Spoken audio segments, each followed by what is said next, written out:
Like कीजिए, subscribe कीजिए और शेयर कीजिए। बेल आइकॉन का बटन दबाना ना भूलिए और देखते रहिए लंत्रानी न्यूज लाइव। आप सबको धनतेरस की बहुत बहुत शुभकामनाएं। त्यौहार के दिन आप यहाँ आए उसके लिए धन्यवाद और जो विलंब हुआ उसके लिए क्षमा। विलंब क्यों हुआ वो भी बता देते। विलंब इसलिए हुआ कि देश में आज एक मेला चल रहा है। पिछले 8 साल देश में बेरोजगारी का मेला चल रहा था, वो किसी को नहीं दिखा। आज मोदी जी ने एक मेला निकाला है, रोजगार मेले का नाम दिया उसने। हर चीज में एक तमाशा करना। कोविड हो तो तमाशा, कोविड से लोग मर रहे थे तब भी तमाशा, लोग बेरोजगारी में हाय तौबा मची हुई है पूरे देश में, फिर तमाशा। इस देश ने सरकार चुनी है, तमाशबीन नहीं चुने।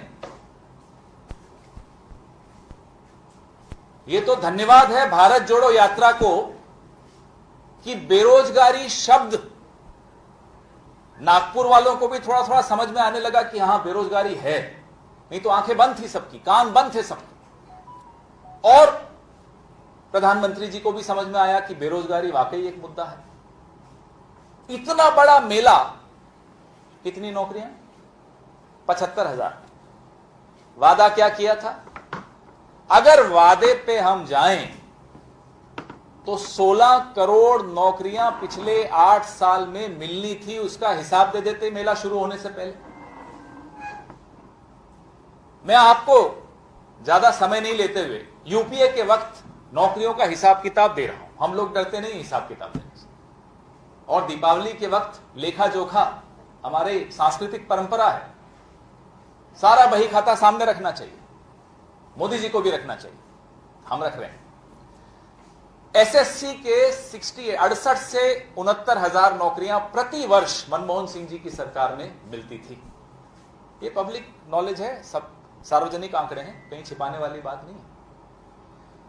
यूपीएससी की 20,000 नौकरियां होती थी प्रति एक साल में। 20,000 यूपीएससी, 68 से 69,000 एसएससी, 30 से 35,000 रेलवे।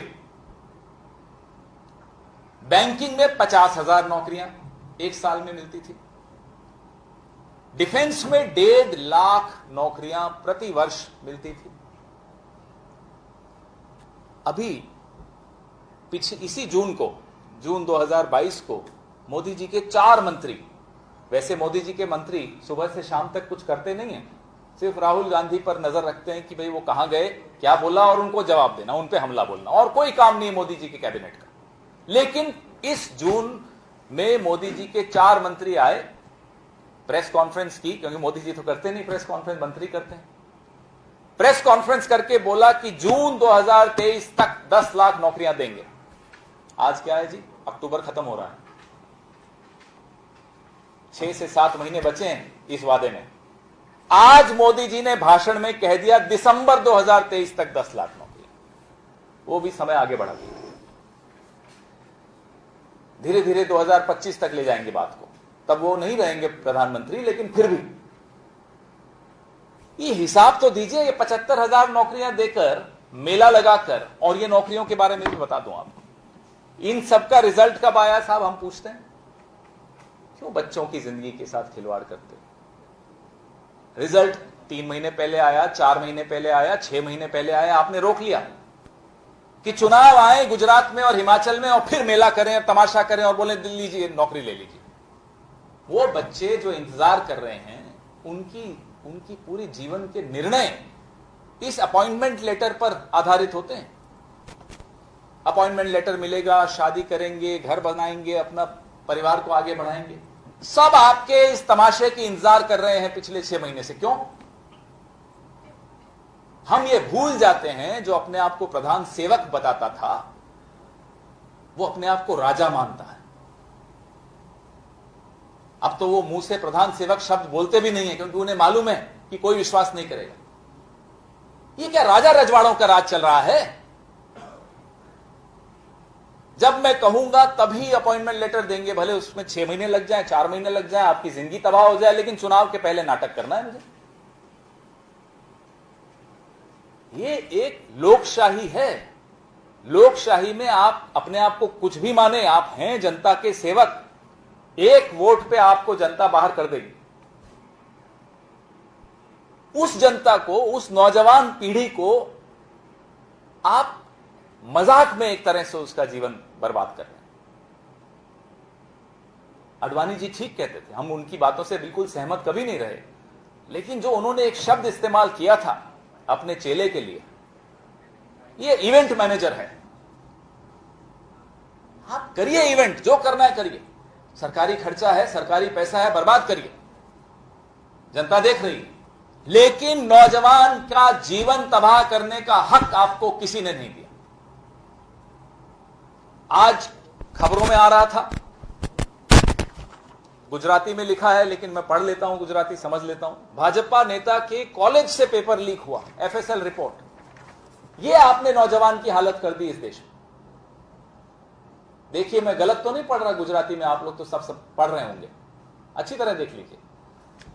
भाजपा नेतानी कॉलेजમાંથી पेपर लीक થયા નથી।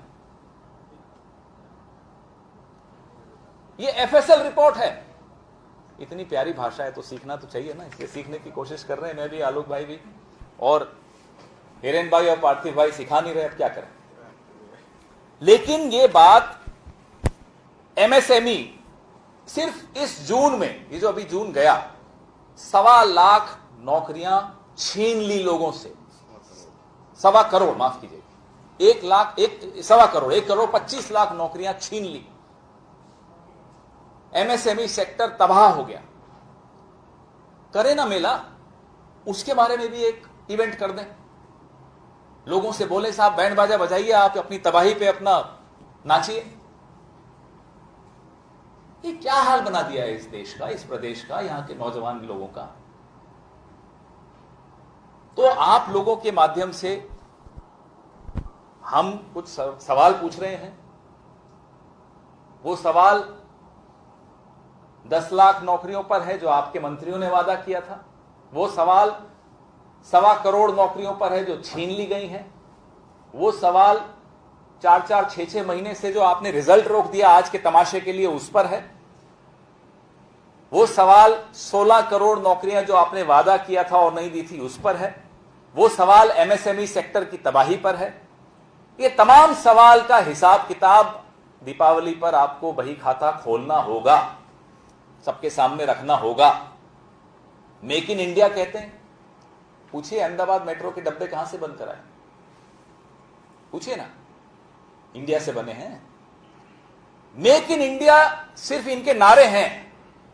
कोमलम में जो नारे बनते हैं उसके अलावा मेक इन इंडिया कुछ नहीं है। मजाक बना दिया इन्होंने मेक इन इंडिया। आयात निर्यात का आंकड़ा देखिए चीन से, आंकड़ा देख के आपकी आंखें खुली रह जाएंगी। 60% इंपोर्ट बढ़ा है चीन से। कैसे बढ़ गया, मेक इन इंडिया हो रहा है तो बताइए। और चीन को तो आप लाल आंखें दिखा रहे थे, ऐप बैन कर रहे थे, ये फिर कैसे इंपोर्ट बढ़ता जा रहा है। और हमारे वक्त के आंकड़ों से तुलना कीजिए। ये लाल आंख क्योंकि आप 18 घंटे जागते हो, अगले तमाशे की प्लानिंग करते हो, नींद कम करते हो, ये लाल आंख इसलिए है, और कोई कारण नहीं। चुनाव से आगे भी जिंदगी है। चुनाव जीतने के बाद आगे की जिंदगी जो सरकार में आता है उसकी एक ही काम होता है कि वो अपने वादे पूरे करे।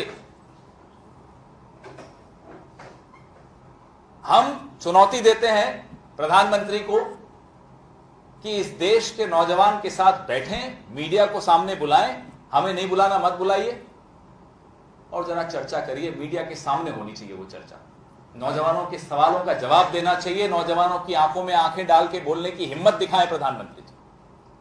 मैं मेरे सहयोगी आलोक शर्मा जी से आग्रह करूंगा कि कुछ आगे की बात वो भी रखें।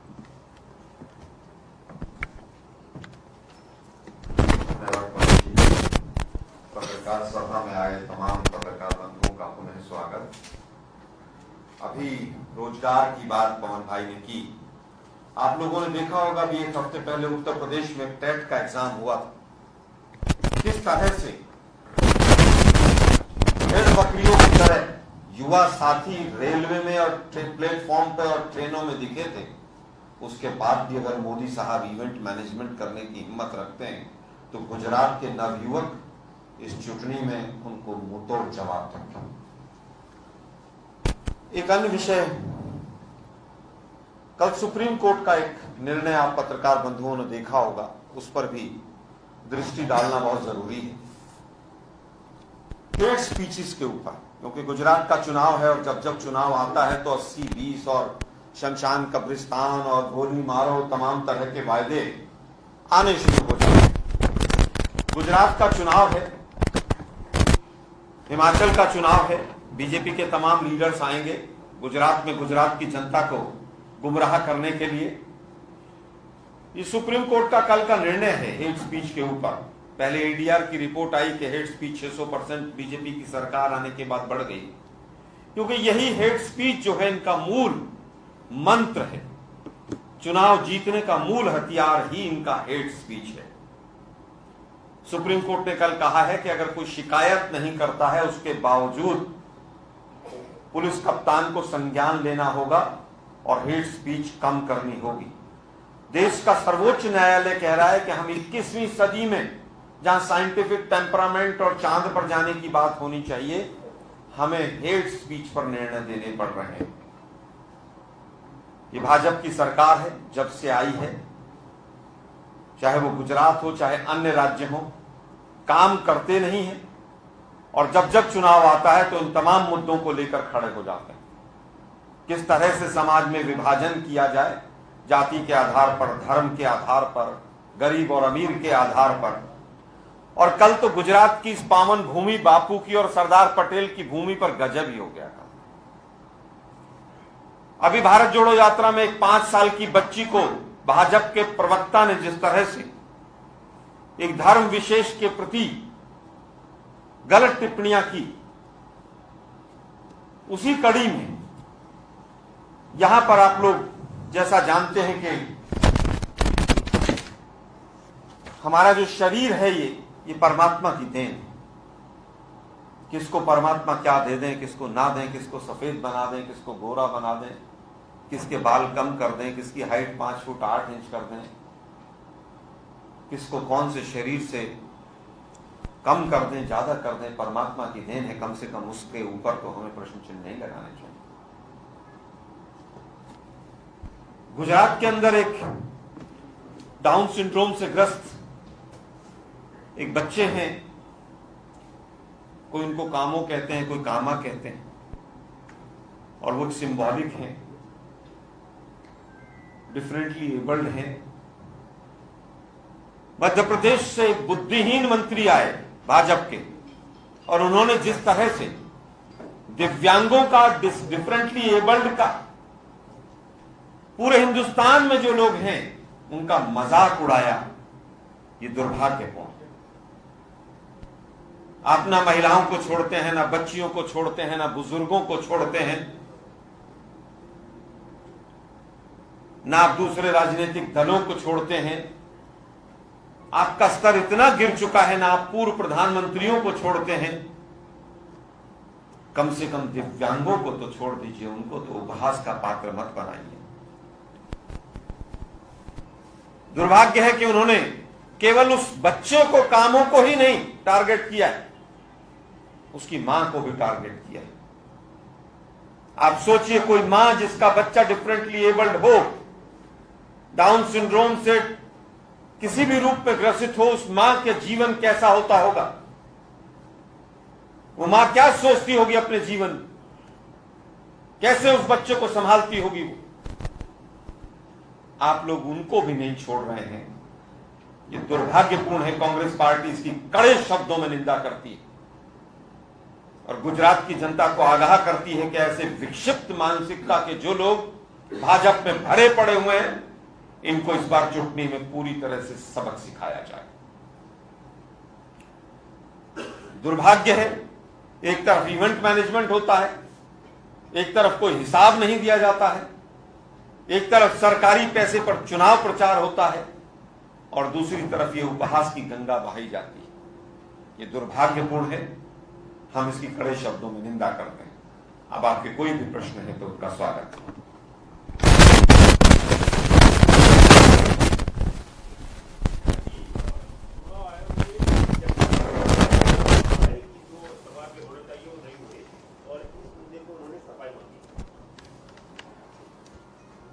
खुशखबरी है कि चुनाव आयोग ऐसे सवाल पूछ रहा है। उम्मीद है कि वो मन से ये सवाल पूछ रहा है और इसको आगे तक इस बात को ले जाएगा और यहां जो अफसर हैं वो भी निडरता पूर्वक जवाब देंगे, ये उम्मीद है, क्योंकि गुजरात देश को रास्ता दिखाता है।